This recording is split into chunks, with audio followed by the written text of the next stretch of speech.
6টি শক্তিশালী দোয়া। এই দোয়াগুলো প্রতিটি ভালো এবং খারাপ সময়ে আপনার কাজে আসবে। 1. ভয় ও দুশ্চিন্তার জন্য দোয়া। হাসবুনাল্লাহু ওয়া নি'মাল ওয়াকিল। এটি হযরত ইব্রাহিম আলাইহিস সালামের দোয়া।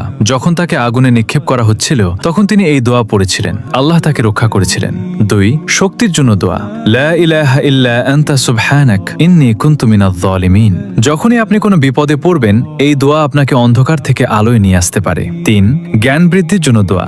রব্বি জিদনি ইলমা। 4. যে কোনো কিছু পাওয়ার দোয়া। রব্বি ইন্নী লিমা আনজালতা ইলাইয়া মিন খায়রিন ফাকির। এটি হযরত মুসা আলাইহিস সালামের দোয়া। যখন তিনি একা ও বিপদে ছিলেন তখন এই দোয়া করেছিলেন, আল্লাহ তার জন্য পথ খুলে দিয়েছিলেন। 5. বরকত ও রিজিকের জন্য দোয়া। আল্লাহুম্মা বারিক লানা। 6. মনের কষ্ট দূরের দোয়া। আল্লাহুম্মা ইন্নী আউযু বিকা মিনাল হাম্মি ওয়াল হাযান। এটি হযরত মুহাম্মদ সাল্লাল্লাহু আলাইহি ওয়াসাল্লামের দোয়া। তিনি কঠিন সময়ে এই দোয়া পড়তেন, এটি মনে প্রশান্তি এনে দেয়। সবাই কমেন্টে আলহামদুলিল্লাহ